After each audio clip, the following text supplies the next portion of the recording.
Alright, it's Tuesday, June 14th. Wednesday, June 14th, 2023. It is just after 6 o'clock, 6:03. For the Virgin Town Planning and Zoning meeting, members present are Sean Hammett, Ron Gooch, Cameron Spenlow, and Kent Peterson. Wyatt Lee is absent today from the meeting. So we'll start with item number A or B, conflict of interest. Wrong one. You don't know. Cameron, no. Kent? No. Don? Oh, No conflicts of interest today. Moving on to C, review and approval of the minutes from May 10. I didn't review the minutes. oh man, They are. There's a few. They're on my folder. I didn't get I to, I apologize. Well, do we want to postpone it then? So, I mean, I looked at them, but no, I did go through them and I found two just minor spelling errors. There was one that's supposed to say start and it said state or something, and then the other had just a space between. That's all I. oh, well, I wanted to what, I had a couple of this. Okay, go ahead. Go ahead. So, I forum, what it means, we spoke with the fire marshal and they have informed me that it's up to the town. Who said that and what does that mean?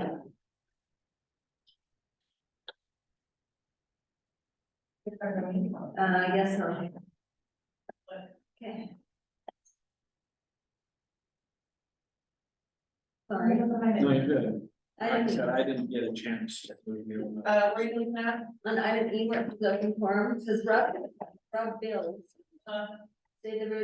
Stated that the bridge across whatever, access to the issue, and then this is the part, we spoke with the fire marshal, and they have informed me that it's up to the town, no idea what that refers. Him Who and, said that? Well, I put that, that would have been Sean that put that in. no, I did not put that in. No, that's not. You did, Gene said that. so Jean said that, so all we need to say is Jean Garati said, Okay, just so we know what's coming, where it's coming from. And that wouldn't have been. No, that wouldn't have been about carrying capacity, that would have been about. Wait, that doesn't even make any sense, you guys. I know, that's why I'm. Jean already spoke with the fire marshal and they have informed me that it. I know, that's why I bring it no, up. I was pretty sure that he was talking about himself and You're just Rob. who's the HOA guy or? Rob. Mr. Bills, he spoke to him, they told him that it Yeah. was a town one, they did a second. rate. Yes. That was very Okay, and clear. then, so they told him to say, Rob said he spoke with the fire marshal and they told him, sent to the town. Rob. So, stated. He spoke with the fire marshal. There we go, that made more sense. Yeah, informed him.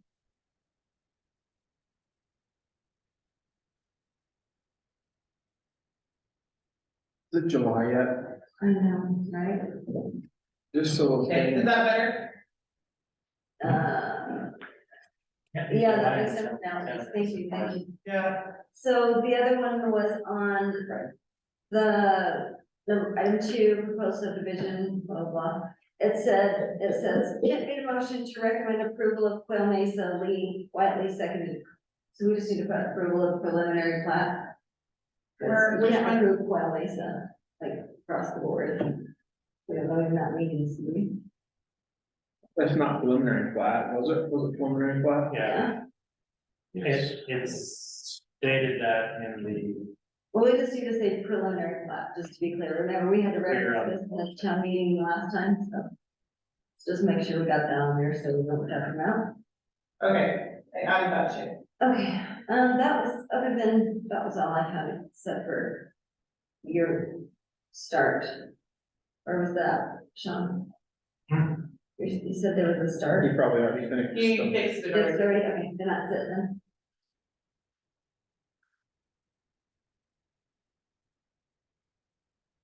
All right, what action do you guys want to take on the minutes?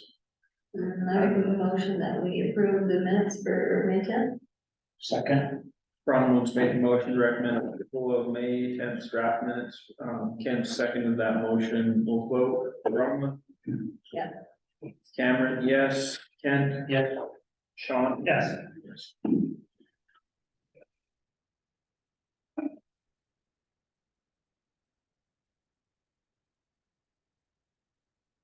All right, item D, commissioner comments. Do they have anything to bring up? Well, there's a discussion day, so I think we could just discuss it. For me, I don't know. This would be anything that's not on the agenda. No, that's it.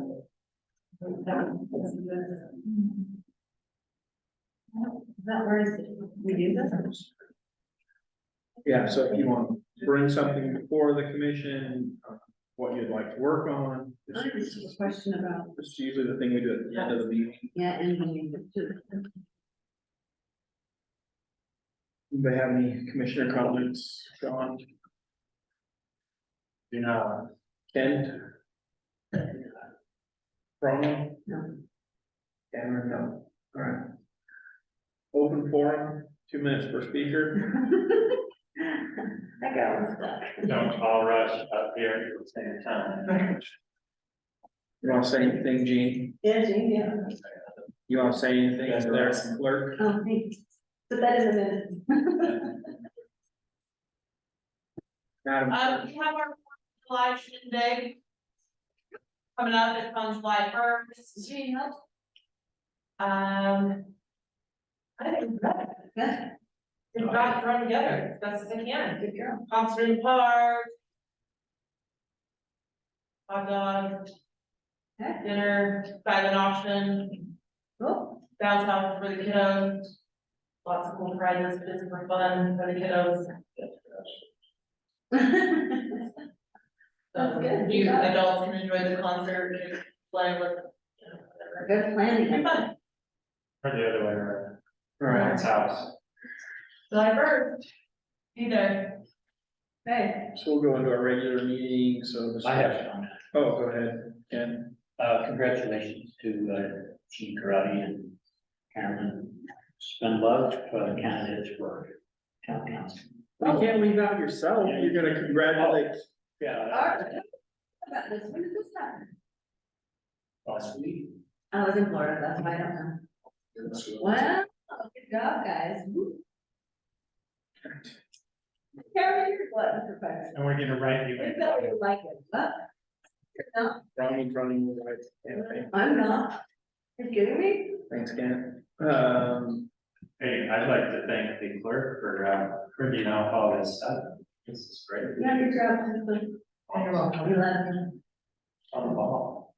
I usually don't print out stuff. Yes. You're merciful. Yeah. Thank you. All right, we'll move on to, regular discussion items, so we'll start with. Item number 1, this is the short-term STR ordinance, chapter 40. Bronwyn, was that you? Is that you? Yeah, but Crystal just said, in lieu of what we just got from Keith, that is now item number 3. We should bag our discussion on that. People like. So. The question though, Mhm. and it wasn't chapter 40, right? I don't know what items we got on there. Probably. I didn't put 40. I got told by the, chairman of the board. Well, he doesn't know how to do numbers. So, question is we were. Not instructed, but we were saying we were working on it for a while. We were recommended last month about not. Looking like we're doing a job, so. Are we, Well, we were found we out. moving forward and now is it conflicting with because of the lawyers written something that. Well, no, I think we still have to decide how we want to handle short-term rentals. I think Misty and I have met, and I was gone last week for their meeting, so I didn't get to show up there. Or their planning or whatever that was. So it's a matter of whether we wanna get into that, or whether we wanna just let. I don't know, what kind of interest do you guys have? I mean, what I've been. Is what Heath has done here, which is to discontinue the SDR zone, but. My feeling is that we need to limit short-term rentals to residential. I mean, no, backwards, sorry, to, highway resort zone and commercial zone. The mayor wants it only in the highway resort zone. Misty wants to do it like Hurricane City and have a certain number of permits. So we just need to have a discussion, amongst ourselves of how we really think we want to handle short-term rentals and what we really think serves the community the best. Because there's lots of opinions on it, and I don't feel qualified to just decide how it should be. I can tell you my opinion, because I've worked on it for a long time, but that's the short version of where all the discussions have landed. Do we need to be the decision makers and this is it? And just say Well, we are that's the all? plan, no, but we should be making a plan for Or it. do we have something more generalized that people have options in? I don't know what that means, but I think we should just. I don't know, I'm okay with just getting this passed because. I think we should go look at this and then talk about it after that, because I think this is. Yeah, I make a suggestion, we just get this item then and we'll either entertain that final item and discuss that one, I have, or we we'll just combine items, 1 and 3 right now, and then. Anyway, I'll make the motion that we amend the agenda to combine the items number 1 and number 3. Second that. Cameron made the motion, Ron second, all in favor? Aye. All right, I think we just continue the discussion since it's already started. Okay, That wasn't my bad, I said, which is. Right, I'll just say. Go ahead, Ken. It seems like there's a little bit, in my mind, there's a little bit of a lull, we've had a long period of subdivisions being proposed and reflected and overlays back and forth, and I think it was really difficult for everybody. In kind of thinking out a way, I know that's not over, and I know it's gonna come back, and somebody's gonna walk in, with another big proposal and overlays and stuff like that. So I do think it's an issue that isn't going away anytime soon. And I know I've been pretty adamant that I don't like the proliferation or the unregulated feeling that I get about short-term rentals. I hear that the city has a hard time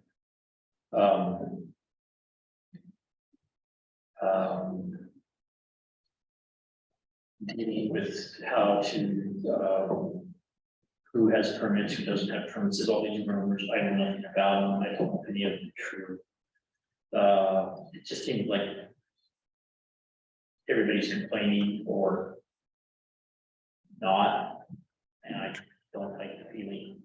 And I don't know what's the answer other than maybe just having me deal more about reading the ordinances and understanding the ordinances and trying to figure out how people should be able to be allowed to have short-term rentals. What are they? We're not doing one dealing with the problem. well, I think there's. And so I've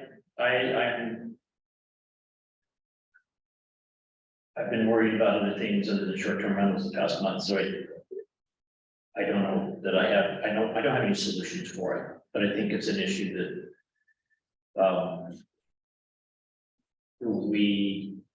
I think we allow a lot of, leniency and invitation to them, and I think we're also a target, for developers to try and find ways to meet all of their concerns about the profitability and viability of their developments.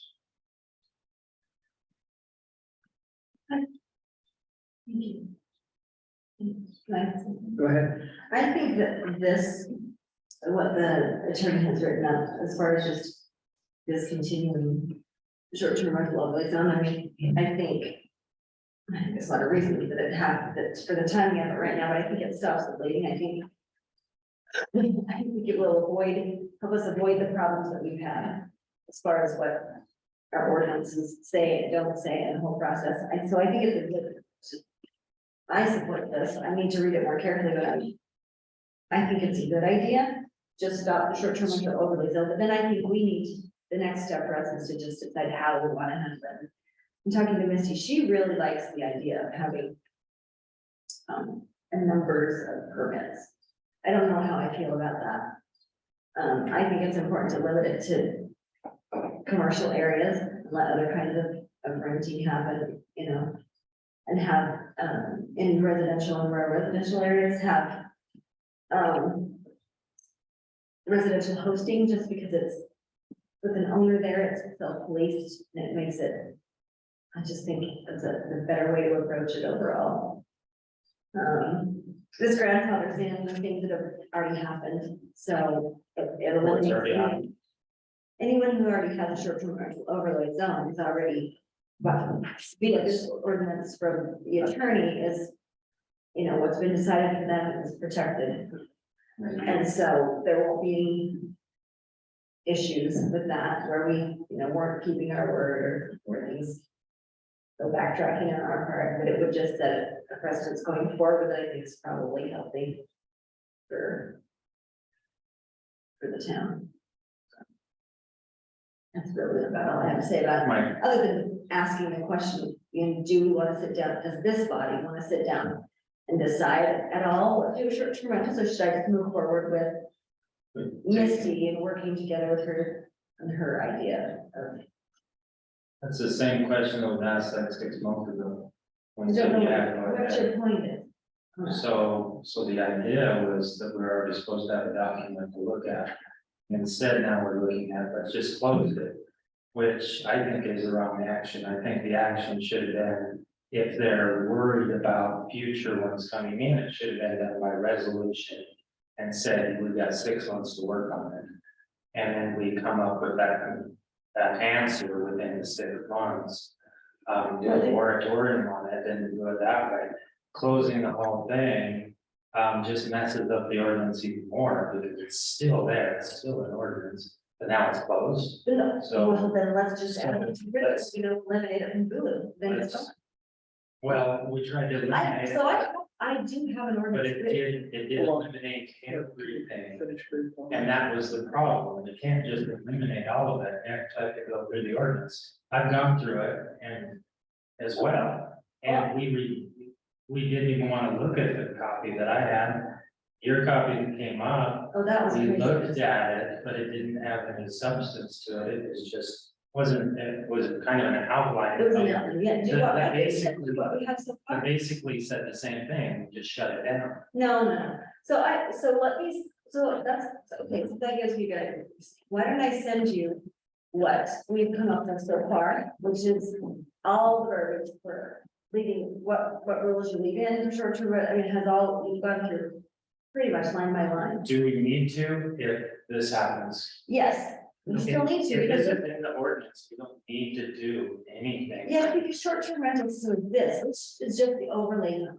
Yeah, So, but. isn't that really one is just that not to be, no new subdivisions, no short-term rentals in residential. Okay, This eliminates that completely. no, I think that would be definitely a half solution. No, I think it. So this discontinues the short-term rental overlay zone. For Which is actually a good thing, because a zone exactly. Is Give done. the whole. It should either be allowed or it should not. be That's right, allowed. and then, and then a separate, and we need to do it in separate ordinances, and talk, there's been tons of discussion, and I was trying to do it in one big piece that had discontinuing the zone, and then all the rules for short-term rentals, you know, and where they'd be allowed, and all of that, I was trying to put it all in one, so I think this is step one, and I think step two is chapter 60, the part, was it .01, whatever, the rules for short-term rental, because all that needs to stay in there, and then that we have to put where it's designated and where it isn't designated, where we're gonna allow them and where we're not.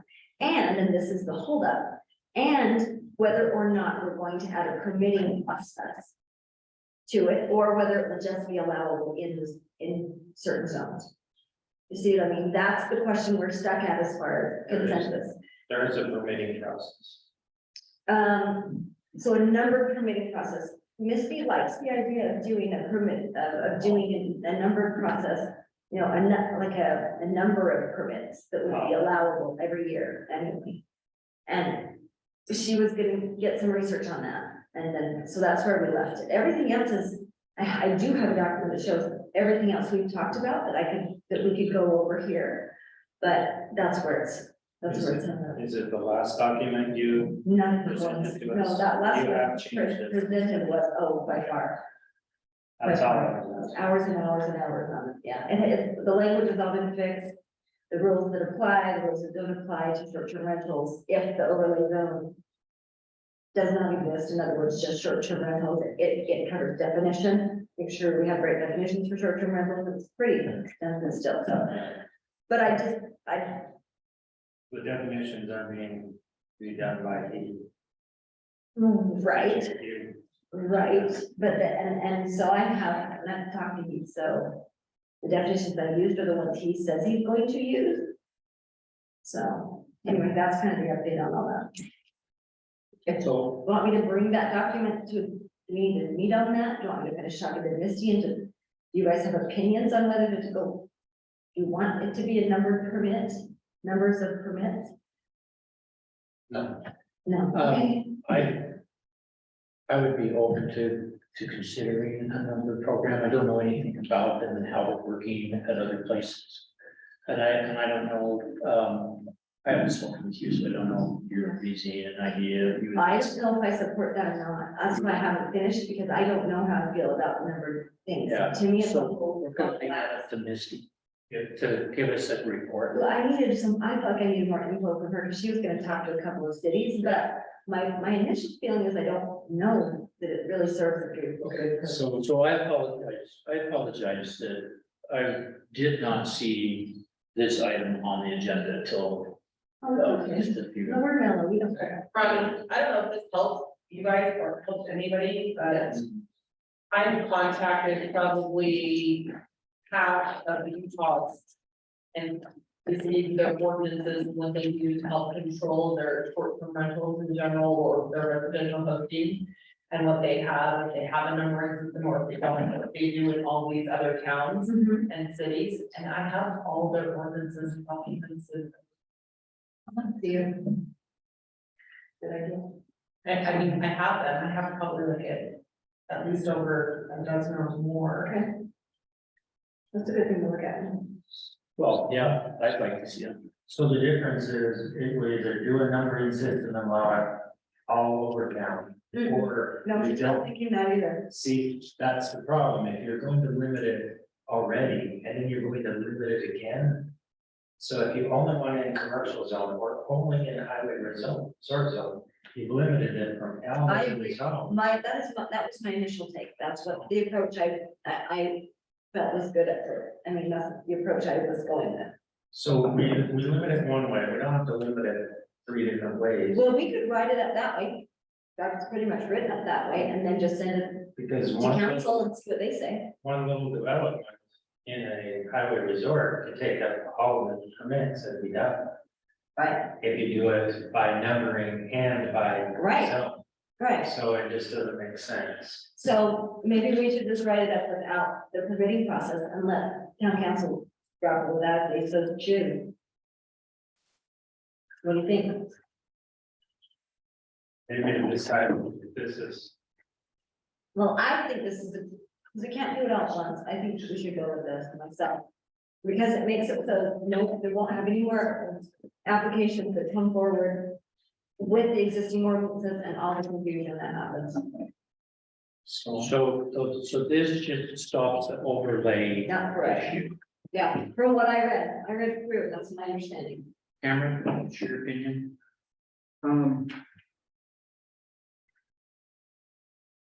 Do you know, or the clerk, do you know if there are any subdivisions that are looking to be plotted anytime soon?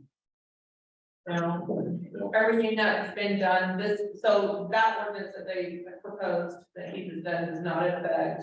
I got that, I was just wondering if there's any new, Nothing new, so even the ones that are pending right now, it also does not affect. yeah, all the ones that have gone through have received their designation. Yeah. Well, that's not exactly right, they haven't received their designation yet, because they can't have final class, but. So, Well, I know, but I'm just saying that this will not affect them. Not- They've already submitted their application. Yeah, that's pretty much. This just affects anything new coming in, and we do not have any new subdivision. That's the intention, some of the language I would suggest, that when we do get a chance to do a recommendation, that we recommend some of the language change, so it does specifically say that. Hmm. Because right now it says, at the bottom of that, existing developments which have applied for and received the STR development overlay. Some of them have applied for, but they won't actually receive it until final plat. Okay. So just the word "and" alone could. so who were the ones that hasn't received Fix that. Well, it's not. So the intention, we just need to make the intention clearly with the words that are on the page. That's all I'm saying. What about the one up on Pocketville? I'm not sure because They have. they got, Who? They're not. The one up on Pocket, He has not received it yet until final plat. but he's given them a comment, like he can't get it, like he can't tell him he can't. No, but what Sean is saying is that appears to be the implication here, but that's not the wordage, it's not the verbiage here. I understand it. I was there on that. Okay, well, I think we need to do whatever. So- we need to do little. how would you feel? Because I would like to see something like this, but how would you feel if we change that wordage? Taking off the Quail, Mesa, and what's the one called on Pocketville? Nine, I think. Zion Landing.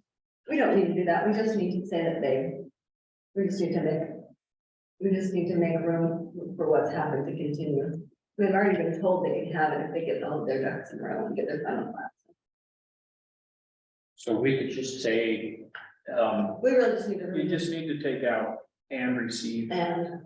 just to and get- receive, just any existing developments that have applied for yeah, Yeah. keep on. and have not been rejected. yeah. So I would make a motion. So we're not making any Yeah. discussion on this. This, yeah, this hasn't been public notice, This will go on your public notice next.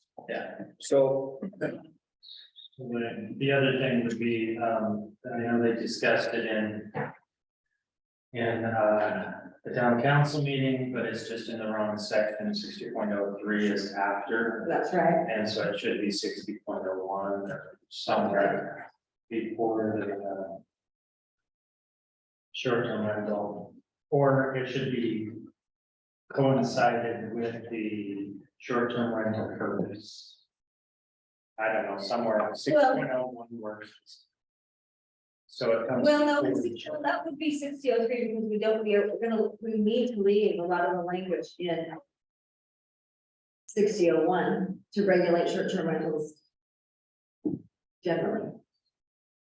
Okay, so I don't know if that would go, I mean, I think he did it there on purpose, but we're not. But so we need to go over the language left in 60.01, is that right?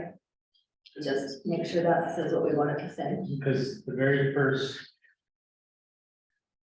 A, B, and C talk about overlay zone, so it has to be before that. It's just saying, we've got to adjust the Okay. number has to Just be. adjust the numbers. All right. Yeah, I really think, again, personally, it should have been done by moratorium resolution rather than in the ordinance itself, and then you just fix it.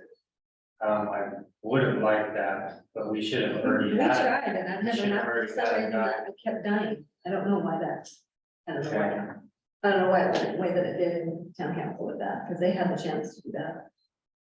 Or no, not that, the way they were doing the moratorium was I know, so I think, previous to these guys being allowed to finish their stuff, so.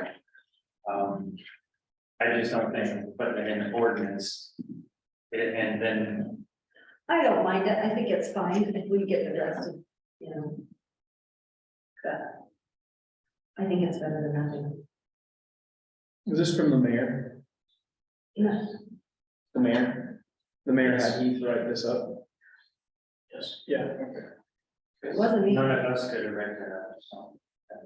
No, it just says from. No, we just talked to you a long time ago and just, I not me, but me and the mayor, like meeting. I was being facetious, I could have written something up easy enough, I kind of thought you were going that direction to begin with. I am, what I have is too huge though, and that's what I was told. We're gonna have to chop it into pieces.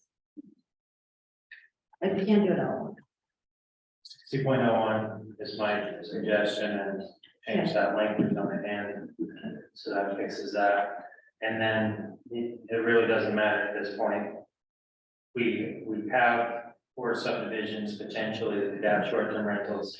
There's like one house going in and that's it. So we don't even know what the implication of short-term rentals in our town is gonna be because we don't have any. Well, that's, So it might take years before we can even see that it's even, that we need to even really truly regulate it. So until then, I believe something like this is going to stop growth completely. I don't think we'll see another subdivision until we open this back up.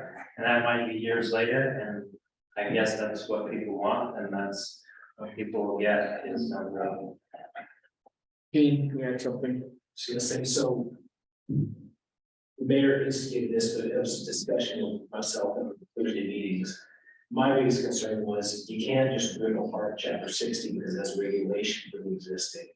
And so this was what she felt was best for this to have, just basically a deal at the top that says it's now closed down for future growth, but it grandfathers for it exists. I can tell you that the market's cool, you can, so I don't think the search was as soon as we said. That's pretty good.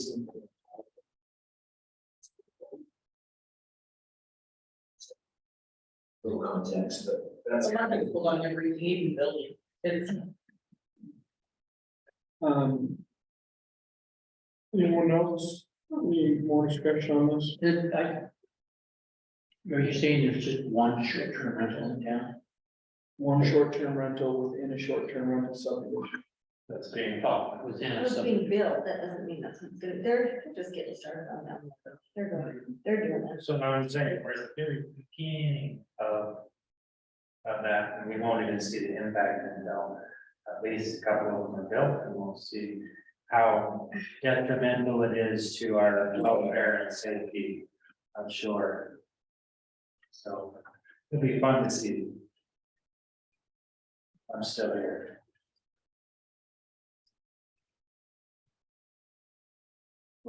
I'm good. Thank you. Anything else?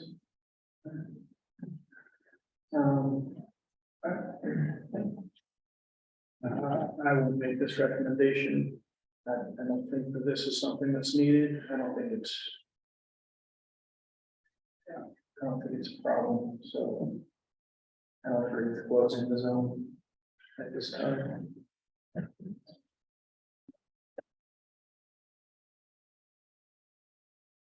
If there's nothing else, move on to number 2.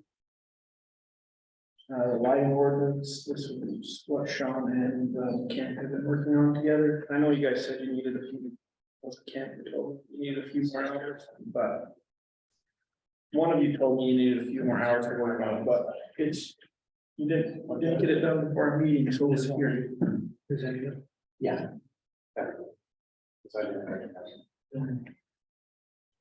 Thanks. So I briefly went through with Sean on some of the beginning of this. And then we were gonna get together and we haven't, so Sean hasn't seen my changes. Which are the ones that are on this document that's here. So I don't know what I was trying to do, and my objective here is Sean has so much technical knowledge that I don't even want to have. And and that's really valuable. What I was trying to do is a couple of things here, firm up certain things, which I think in some places I probably overdid or didn't understand it, but such as section C on page 1. Let me see, section C.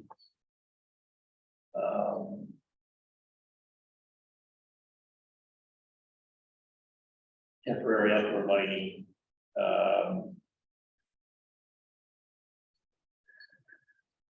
General outdoor lighting guidelines.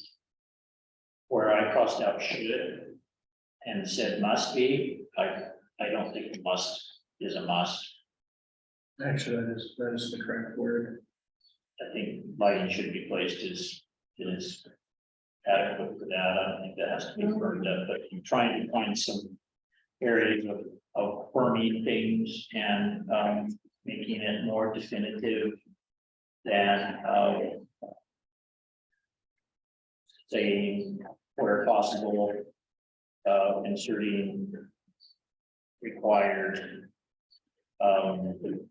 And my objective is I want to keep what we have. And I think in order to keep what we have, I think we have to have firm guidelines for future development. And there has to be a statement made to developers and people who live in homes that we really care about our night sky. And I think it's something that everybody I talk to in town cares. And if we can keep it like it is, then it's going to require, if we have pressure, unless we shut down all the short-term rentals and we go back to no growth like that we've had. We know that comes and goes, but I would like just firmer night sky lighting. And that's kind of what I tried to do with the document with the changes. So I do agree with the concept of firming that up. It's just a matter of where that happens. So if I could just quickly explain using the outline for lighting ordinance for June 2023 meeting. Okay, just a simple 2-page, it gives an example, it gives the definitions, it gives the guidelines, but really the guidelines are fixed. One of the The documents, single page on the last, single page, very bottom. one big packet. There you go. Okay, so the big packet is everything that has been worked on for the last 3 years or more. Some of the stuff like the big table we did remove because it was not necessary because downlight and shielding meant that why do you have a table that says shielded and partially shielded? If you say everything must be done on shielded. So that you can read through, because it has everything, all the revisions. There was even a couple of other tables in there. I got some feedback on that, ended up taking that out, adding this stuff. So the guidelines are kind of a combination of everything. The idea of a new lighting ordinance is that we don't just have downlight and shielded for everything. Because then you're allowing things that we don't want, which are brighter lights, glare, other things that you can't control because you just said downlight and shielded. Okay, so we have 7 things that we can control or regulate. And all we have to do is kind of list those. And then we take each of those 7 points and then we reuse them under each heading. The headings are general outdoor lighting, residential, temporary outdoor lighting, recreational, holiday, commercial, signs and advertisement, new subdivision lighting. If we take the general lighting, the 7 points of the general lighting, outdoor lighting guidelines, which are positioning, okay, shielding, light, color, temperature, filtering, glare, time of operation, and light output, and we look at each one of those and say, in this context, what do we want to have happen with that particular subject? Okay, and then there's the example, temporary outdoor lighting, you have positioning, shielding, light, color, temperature. And we just write what we want, the regulation we want under there. Okay, so the general guidelines, and some of these, I just refer back to the guidelines just because I wanted to write something in there, not because that's what we have to have. Right. It was just an example to show how we can utilize that.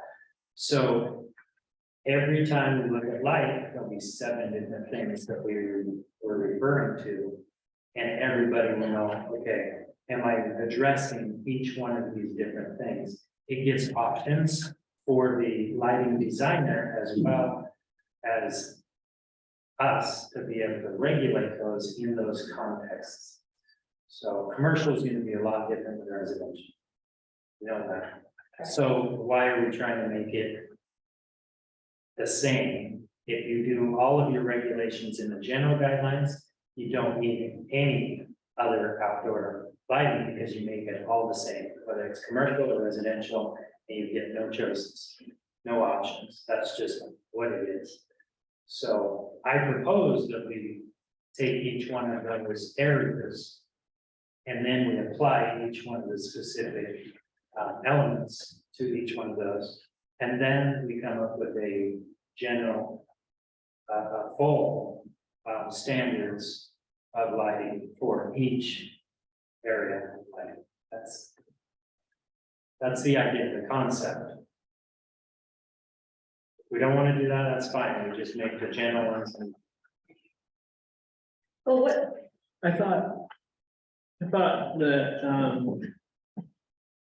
the 2 of you were working on commercial, like, outdoor lighting standards for commercial. I have, other than the changes that I made. Yeah. That was already written, and then Ken's gone through and made a few suggestions. Commercial specific lighting standards. So, commercial lighting, let's see. So because I've had this written since 2021. Aw. I definitely think there's work to do in that, but I think it is addressed here, Cameron. And when you take and look at commercial, it's talked about, but it's not organized, I think, so that we can say, okay, what's commercial, where is it, and how is it different, how is it, what are its requirements, and could it differ, doesn't really differ from our general guideline? but it's certainly different. I know that town councils, number 3, I believe Gene has sent back some lighting stuff to us that, height was, they didn't like 25 feet on some commercial things or something, and they dropped it down to something, and nighttime, the lights have to go out. We had sent forth to you 11 PM, and I think they like 10:30 or 10 or something. Do you know anything about that? That's what the mayor did. Can I comment? Yeah. Okay, It was very important. that was the word.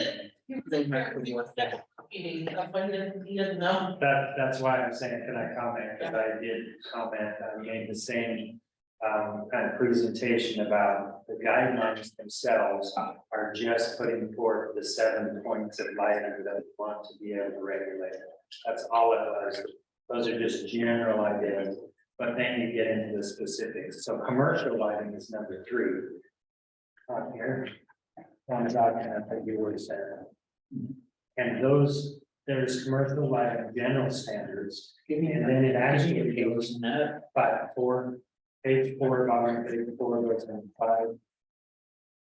And it goes into all those details. Positioning, shielding, light, color, temperature, filtering, glare, time of operation. It did not have light output because we had taken that out before and that's what I can. But we can definitely address that because light output can be a factor in commercial lighting.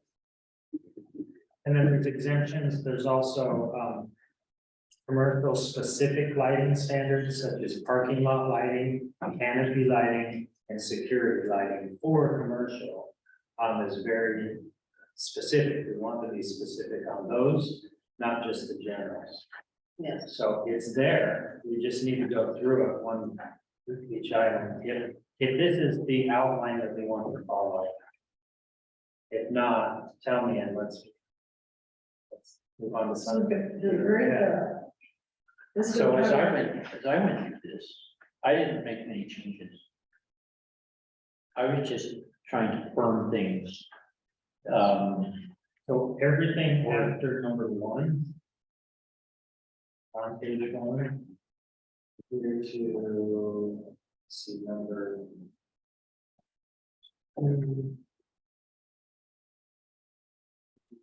Okay, starting on page 3 is where we need to firm everything up. The other ones we can make changes a little bit here and there. The town council already has everything on page 1 and 2. And if they want to make adjustments, that's fine. Okay. But from page 3 on is where we want to start.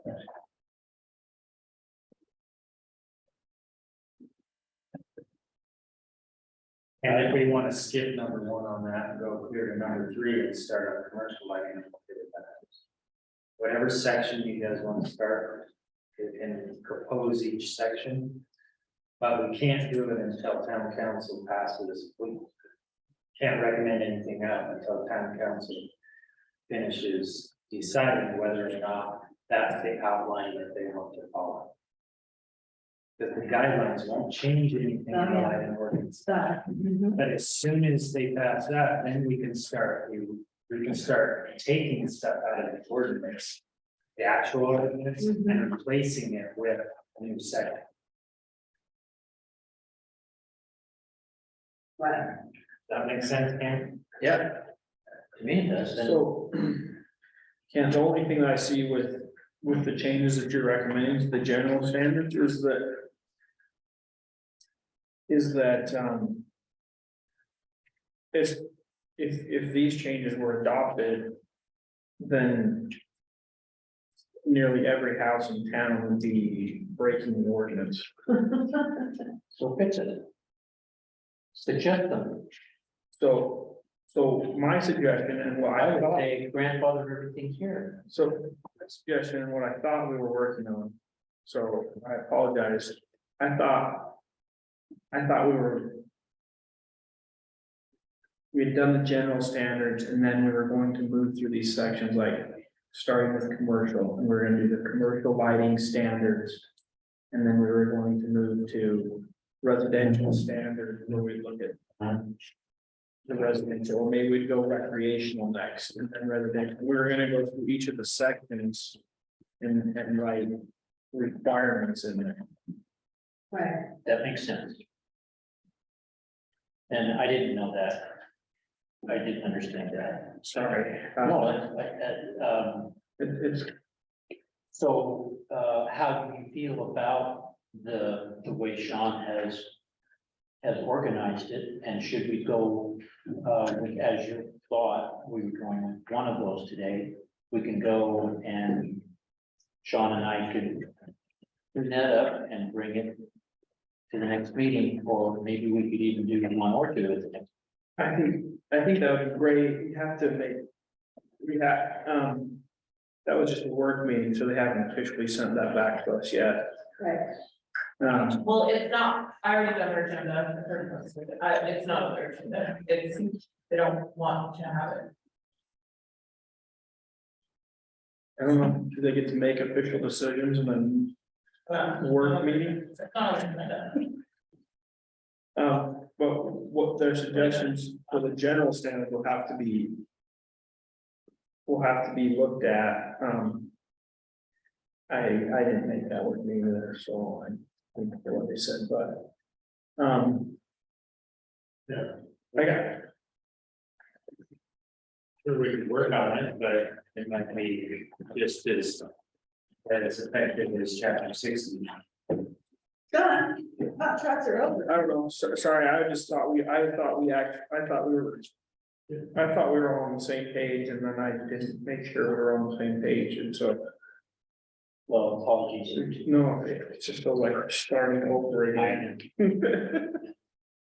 But I don't think so, I think. But maybe, yeah, maybe you were already ahead of that, and that doesn't, right? Yeah, I thought we were looking at. Would we like to- commercial lighting.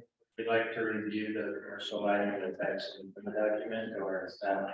So too far? I think the commercial lighting that's in the document already is pretty vague, and I think that Yes. it needs a lot, like, it's our least. It's our least firmed up section. Yes. And again, I think it was that- just, throw something in there just to get it started and then. Commercial lighting is also, I think, where you will have the most.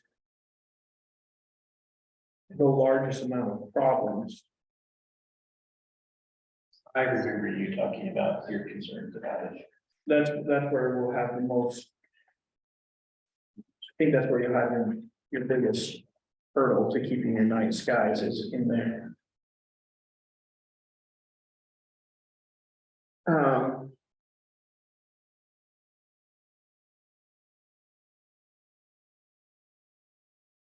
We can go, whatever you guys want to do with. Tonight, whatever you want to go over tonight, we can go over anything. That you like, so. That's up to you all.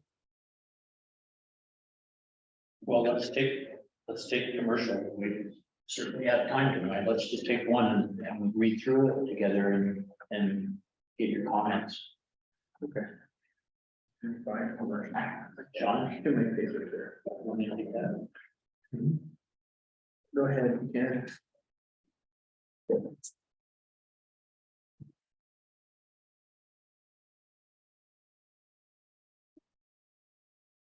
And maybe ahead of the game here, are you saying, Cameron, that you just feel this is a bigger issue than we've got here on basically a one-page? I'm trying to pull up the commercial lighting standard. That we have currently, sorry, hold on. I don't know how many pages it needs to be on, but if I remember right, there was only like 4 or 5 points. The current one that we had, current. Send this document.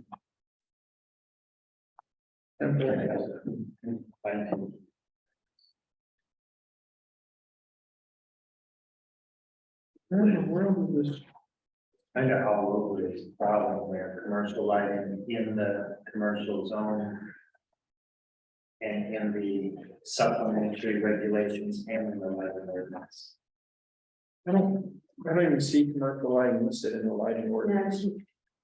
It's not, it's in commercial zone, and it's in the supplemental regulations, In the commercial zone or in the resort? all of them. It's in commercial, it's in highway resort, Yeah, and. just that is funny. Yeah. And that's the whole reason. That's fine. Pull it all back into the lighting ordinance itself. So, Supplemental, it's in supplemental. I'm not seeing that in ordinance. see it.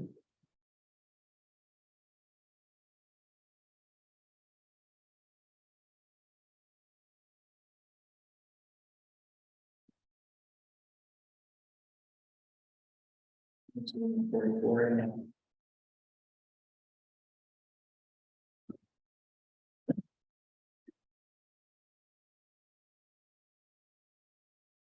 Maintenance of parking lots, there's talking about That's chapter 14. general standards for conditions.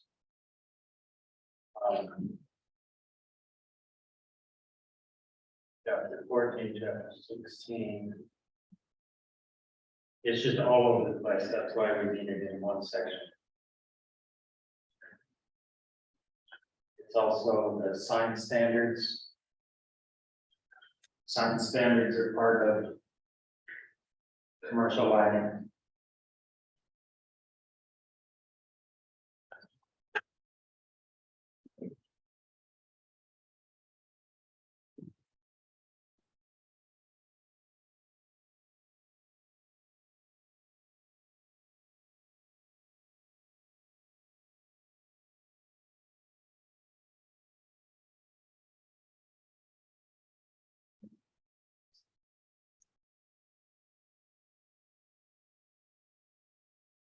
So basically what I'm saying is there's nothing there.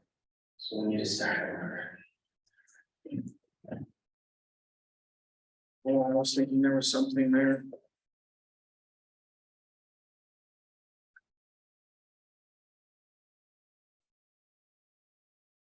So the general standards for lighting were being applied to everything, commercial as well as residential. That's why it was so difficult. That's why everybody just said down and shielded.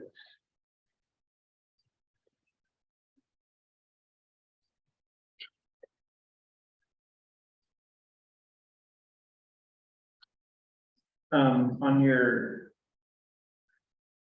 All right, if we go back to Ken's thing here, and if we look through these general provisions, what I'm looking at, if I apply these general provisions to,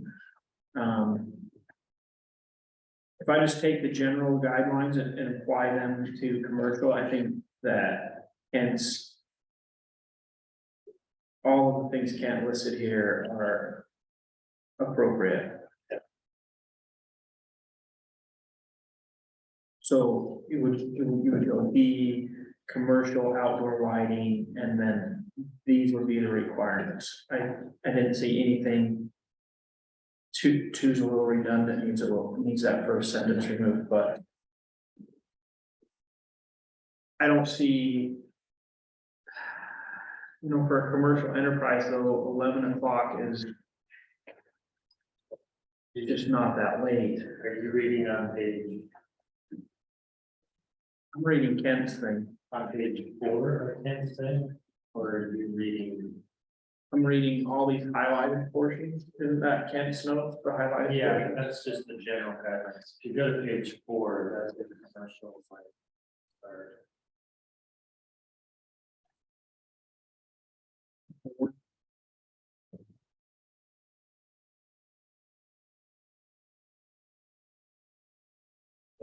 It's page 4 and 5, starts on page 4, Yeah, number 3.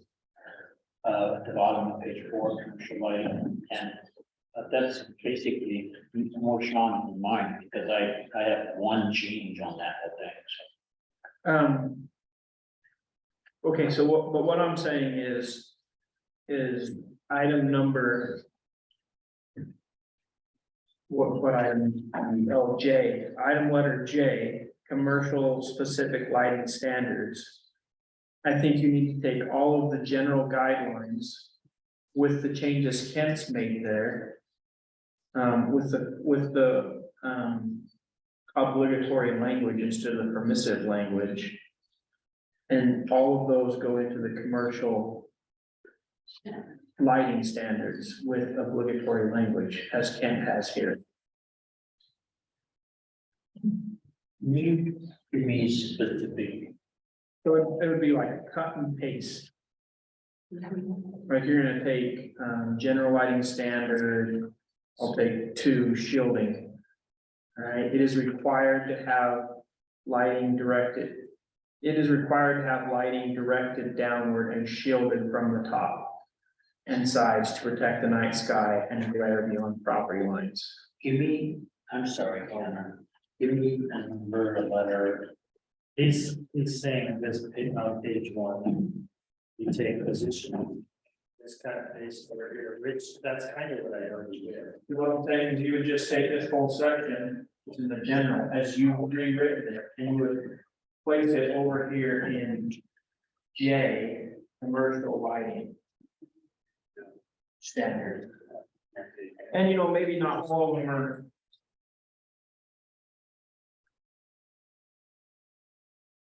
Page back. There you go. And we have yours. And I don't know, Sean would have more on the shielding part, but it seems like that you would want those shielded. Yes, and that's kind of what it says, positioning the light.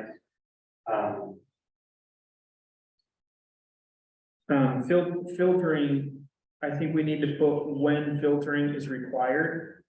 Right, so number 4 says, if we're taking C4 filtering, and it says filtering is required to minimize glare beyond property lines. Okay, Period, but I think we need to put, not always is filtering required. Yeah. So I think we need to put, this would be for someone that understands filtering, when filtering is required. So is filtering required when lumen output is over so much? I don't know, Sean, when would you require filtering? typically, and what we have here is, it's required if there's glare. So, I mean, if the light is positioned correctly, there's no glare, so light output wouldn't matter. So it's basically referring back to glare. It's not, if it's not in a glare position, then it doesn't need any filtering or shielding. So give me an example of something that would have a glare position. So the light shining on the flag pole over here, it's up at 20 feet and it shines down on the flag. But it glares, I can see it from my bedroom window because it's so high. Because the color temperature is too high and the light is too high. If they filtered it, it would diffuse that light and it would only shine it on the flag and not direct it outside of the property line. So if that downward lit light on the flagpole were 3K instead of 5K, would it have glare? Probably not, So would that say, because it would travel as well. so, but we wouldn't, then we would, Then it wouldn't need it filter. wouldn't need filtering because it's, Correct. So that's why I say it's only need filtering when there's. Glare. Glare.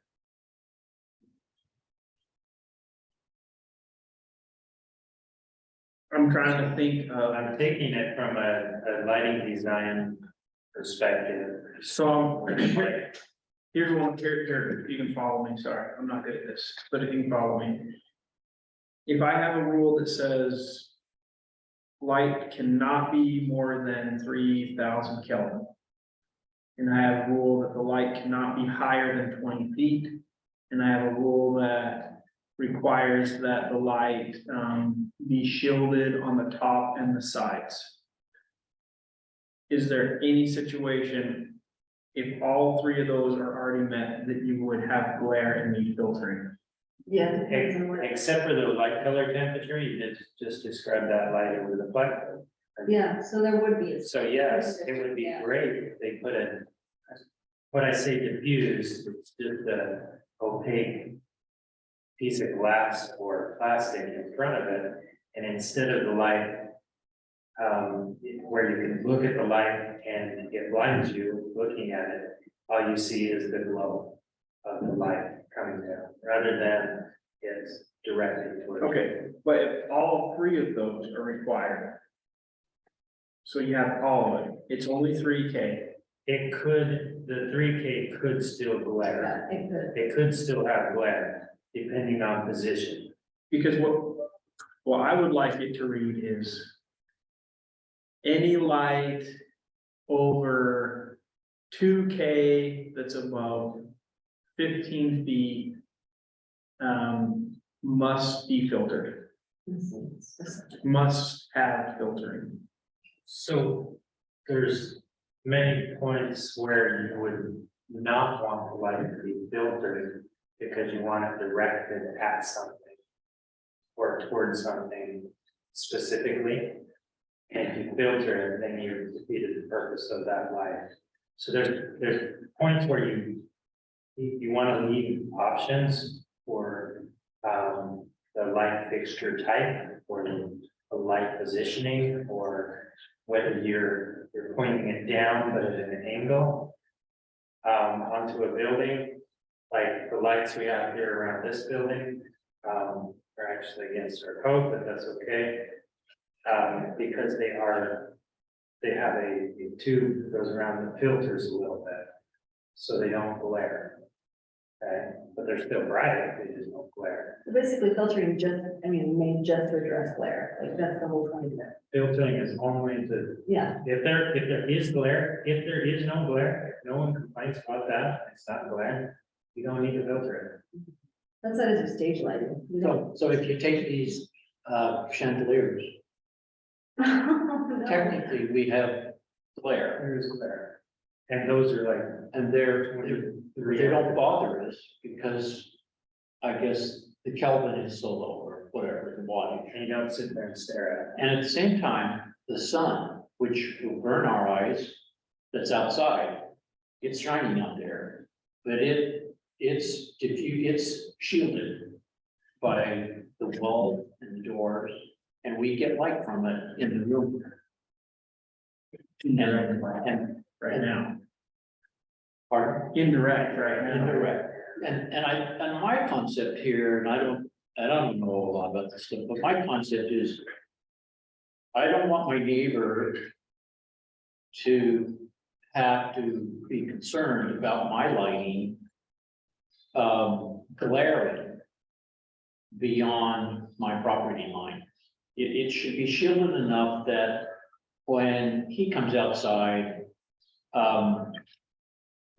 It's shielded that there's no glare from the lights. He's more technical than me, which is important. That, and you too, that Kelvin is really important in there. And positioning of a flagpole or how high a house is sitting above a neighbor. I've had people in my neighborhood, a couple of people who live down around Pocketville, complain about my lights that are completely recessed on my porch. But I'm above them and they can see them. And so So you put a filter on. I can see the west. Yeah. Yes, is that what you're saying? Yes, Yeah, and so it's nothing we can enforce now. But if we put it in the ordinance and somebody does complain, you can say, can you please filter that? That's the only reason. but one of the point about my lights is that it's not affecting you taking your kids outside to watch the stars, because it is completely shielded from the night sky being affected.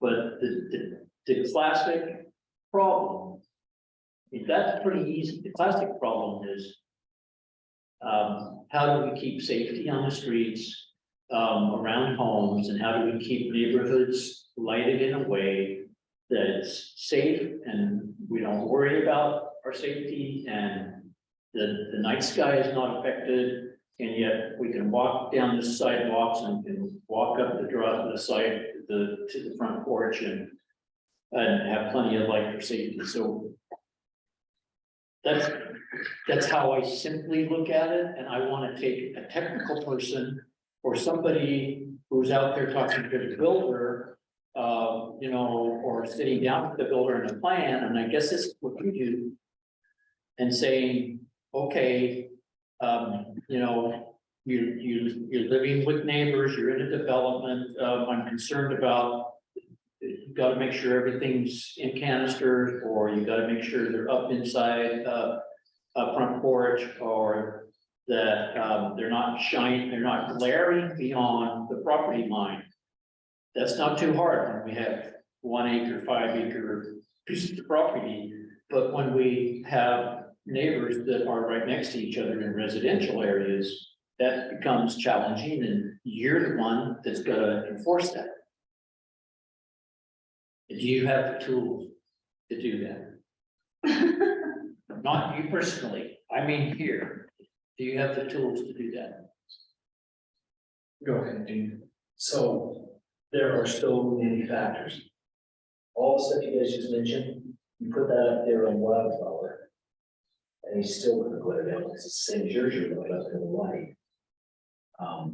So you start saying, you start grading your light, saying, you know, well, if you live in a specific area, or if you're above the base elevation, how are you gonna break that out? No, they don't have the tools. I mean, this very same things we hold a house community with, you know, it's the same requirements.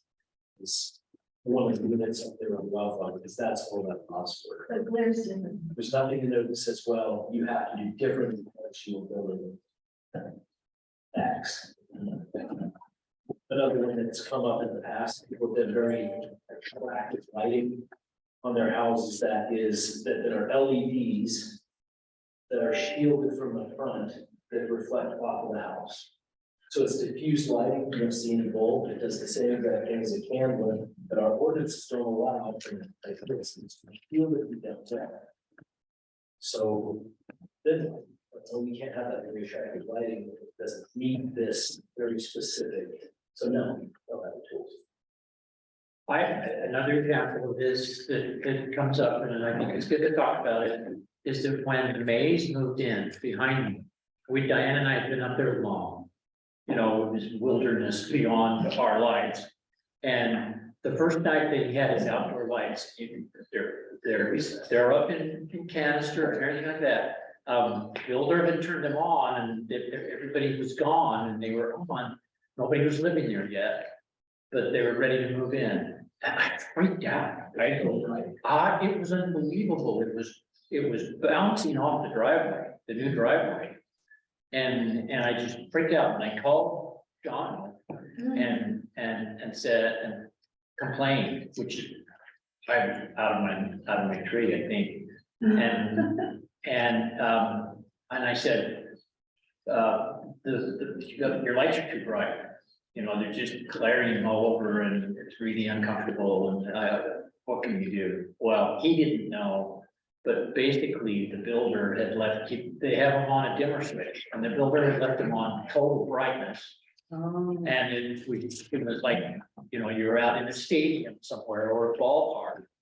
And ever since they've had them down and I had to apologize and I said, and I went to him once and I said, you changed those bulbs, haven't you? You snuck in and changed those bulbs because it's not the same as that night I was a real a-hole. And excuse me. And he said, no, I haven't changed anything. They have them on a dimmer switch.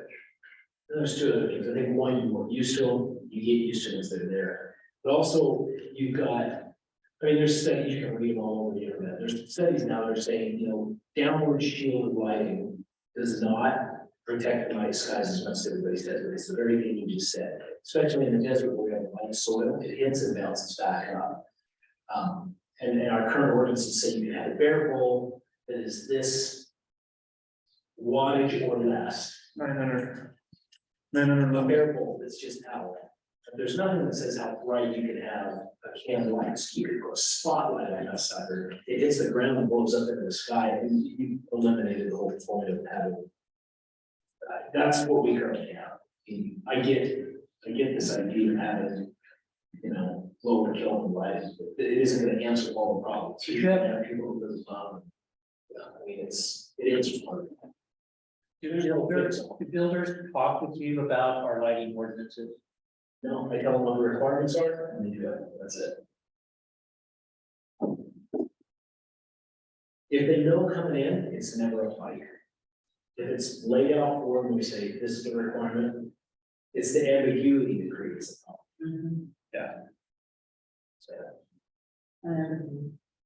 And are most designs and architects aware of cities being concerned about this now? about lighting, Yeah, oh, yeah, all over some, yeah, they know.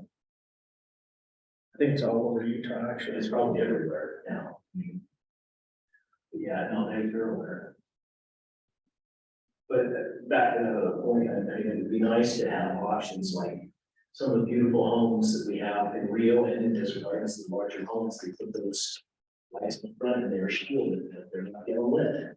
So some of these are grandfathered in. Some have changed them probably. They're very attractive, they're put out one, but there should be some kind of allowance for that use of that. Fuse line. LEDs become low energy and you can do what you can put in any position.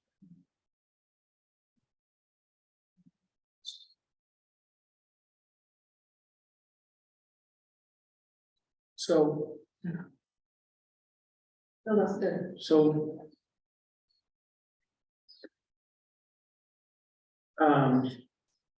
Well, let me go over one more thing with you on this commercial lighting. Thing, Sean, with the new LED lights. Because they're smaller and they can be multi-directional, even in one fixture. What do we need to do to make it sure that even though there's no visible light bulb, it's still not shining too far out from the light? You know what I mean? Cause I bought some lights for Falcon many years ago, 6 years ago. They replaced some of their security lighting on one of their buildings. And we bought lights that were recessed into the light fixture. They're LEDs, but they were at, I think they said like 50% of them were at a 40-degree angle inside the fixture. That way the light didn't just go straight down. Or, you know, it made a wider, it lit up a wider area. Is that a concern with commercial lighting? And how would we address that? So. Initially answer that, the 7 points, we would just go right down through those. And answer that. The idea of lighting. And from a design perspective is to have the least amount of lights. For the most amount of light. So you don't want a light every 10 feet at set at 4 foot to mark a pathway for you to walk down, where you could just do one light at 20 feet that covers a 50-foot area. That's typically what a lighting designer would look at is how can we cover most area with the least amount of lights and the least amount of light. But if you're stuck with the guidelines we have now, you have to do it, you have to put them up high because you have to cover a large area and it's down and shielded. If you have a 45-degree angle, you can cover a little bit more area. Doesn't mean that it's gonna go across property lines, but it can get to the line to cover that. So the options available will be helpful for commercial.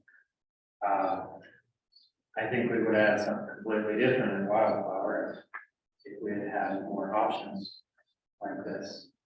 Now, my kids think that it doesn't glare, they love the lights, you can see the lights, that's not glare, because they're not blinded, but you can see the lights. And so our definition of glare is very important, that if it's something you're staring at and it's gonna blind you after a short time staring at it, that's glare. So yes, these ones would glare, you don't sit there and stare at them for a minute. Okay, after 4 or 5 seconds, you're looking away because they glare. We can filter those, we can shield them, we can position them. There's all kinds of things you can do to cover that or change it or reduce it. And you'd still get the same light output, but it would just be different. Okay. Does wildflower put out the glare? I mean, aren't the tents basically the light off the hill? It doesn't glare. It's inside the tent. It's not the quality of the light. I mean, it is, there's a glow kind of over it, but it's filtered by the tents. Is that what's happening? Yeah, and I think the other lights are also downlit, and so they don't, you see the light, but they don't, I don't know, I haven't been up there. Yeah, the last complaint was from the string lights, which they're back in the same boat again. They're all very low wattage. That there's nothing in our ordinance that says how close they have to be one to another, how far apart. So you start coupling lights together, you get higher. I didn't really have, that string light must be on their new side. But he's moved them inside the flats of the tent, but they still want to be shot. Oh, so he's basically shielded them now. Same thing over the Or restaurant. filtered them. But he did it by request, Right. not by ordinance. Yeah, by request. So we want to have just more teeth in it that says, or with teeth on our end, but also options for them. So they can have the string lights, they just don't want to see them direct. Light, right? Because that would be glare, like the restaurant. If you just put a little Dixie cup over the top, you still get the light output. It wouldn't be glaring. Even though it's a little wattage, it's a little light output, it's still just like these ones, it glares. Okay, so what I'm getting from that is we need to have a section that, what I'm getting out of that is the filtering needs to stay in there.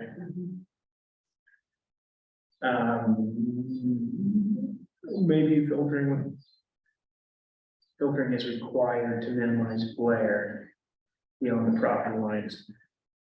Is there a case when you would have glare inside the property line, but not outside the property line? Yeah. Yes. And what would that look like? So. Yeah. This right here. So if that flagpole was in the middle of this lot, then there would be no glare from it, just because you couldn't see it. Right. Until I walk on the property. But. And then it's fine. It's a whole different thing. Okay.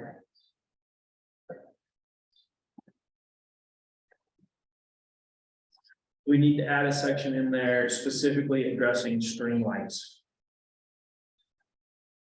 I believe And the so. string light should be shielded or filtered. I think we have some mention. Do we want string lights in the general section, or do we? I'm talking about commercial Or do lighting. we want it in commercial and in residential? And it's, I Because don't we know. do have holiday lighting, Okay, and I do have that section specific that talks about holiday lighting, but that doesn't address commercials, string lighting and commercials, so I agree. so commercial. That's right, that. Yeah, And then residential, kind of is covered by holiday lighting, but now there's permanent holiday lighting. People are installing lights that are between line and time. So, I mean, they could have it on all month long this month, right? Yes, multicolored ones all this. well, sorry, I wasn't listening. Is it in the pop shop? Did I miss it in the pop shop? Nothing, you missed So it. you missed it, God, it's, moment is. You didn't miss anything, I promise. Oh, fine. Holiday.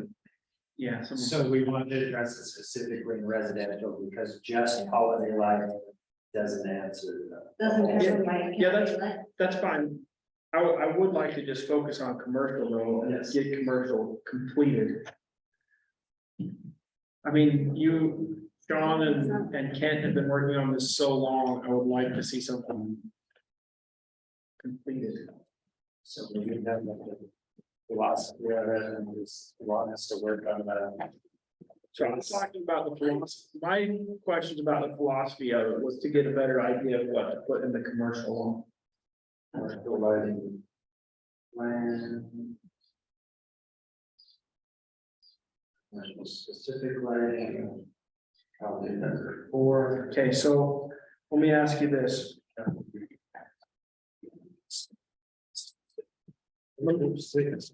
Let me ask you one last question, okay? So if you look at number 2, it says shielding. Right? Shielding is, it's required to have light shielded downward and whatever. But then when you turn to glare 5A, it says spot luminaries. A spot luminary may not be aimed or directed to create any glare perceptible to persons operating motor vehicles on public highways. Can you have a spot luminaire if you also require that they be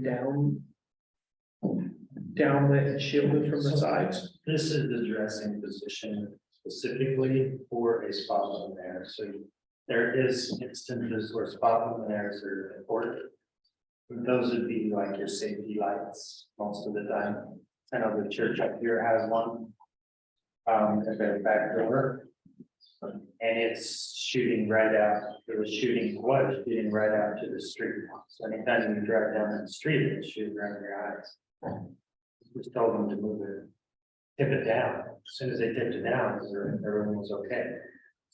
There's another place at the top of the street, out onto the highway, and it's shining right in your eyes. You couldn't see to turn at night. So, talked to them and they just tipped it down a little bit and we're good. So that's all it was addressing the position. So, but it is specific, a spot luminaire is a specific type of light. But other lights you could have shining out, but as long as they're filtered or shielded in some way, then it wouldn't matter. But the spot luminaires specifically want to restrict them to, hey, you can't have it out in the street. Okay, no, that makes complete sense, but if you have item number 2 that says it is required to have lighting directed downward and shielded from the top and the sides, that would automatically preclude you from having a spot luminaire that was pointed anywhere but down. Yeah, if you required everything, then it's exactly the ordinance we have. So you So- can't require everything. So when you're talking about shielding.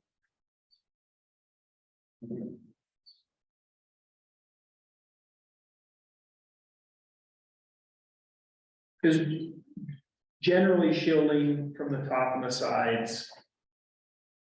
Well, shielding from the top should always be required, so should it read on shielding, it is required to have No, lighting directed downward? I guess you could have, shielding, yeah, okay. shielding is only.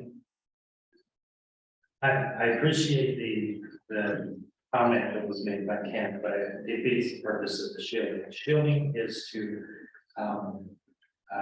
avoid glare. Again, it goes back to glare. Okay, you can have lights that are shining up toward the building or on a tree, or let's say on a flagpole. Okay, that's some of the best way to light a flag is from below instead of from above. Okay, you shield it from those walking by or driving by. Okay, but that's not on the top and pointing down. That's being shielded from the side. Or, you know, these sides or the back of it. Of course, there's a luminaire, the fixture itself is shielding the back side. Is that the top or bottom? Okay. No, we're talking about from the top, meaning up, and shielded down. So shielding is about glare, so it can be directional. Okay, it doesn't always have to be top facing down. So what you're saying is shielding is required to, directional shielding is required to minimize glare.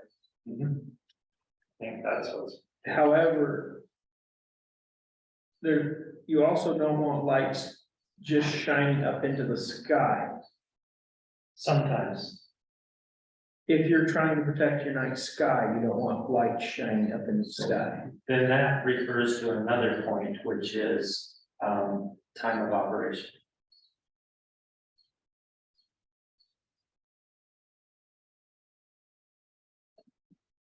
Any light that's like that, when you need to turn off, or if it's over a certain light output, or if it's a certain temperature. So your yellow lights don't add to the glow in the dark sky, like a color temperature of 6,500. Okay, Like the street lights. like the street lights don't add to it like you would. Only thing I can refer to is those bright headlights. LED. The LED lights on car headlights that are just like blue. I just know when you look to St. George, you see it glow. Now, because they have a lot of lights that are above that color temperature, and what do those do? Those are just shining right in the sky. They don't have any shielding, they don't have any positioning, they don't have, they're too high of a color temperature. So all those factors are affecting that night sky, and then they leave them on. So if we can regulate all those and give everybody options, and then also have time of operation, if it has nothing to do with a safety light, then it gets shut off. If it is a safety light, then it has to minimize glare, it has to have some kind of shielding from neighboring properties and from glare. Just see how this can all fit Yeah, actually, under one umbrella. yes. Actually, it makes. Well. Sometimes I think it takes a combination, like what he's saying.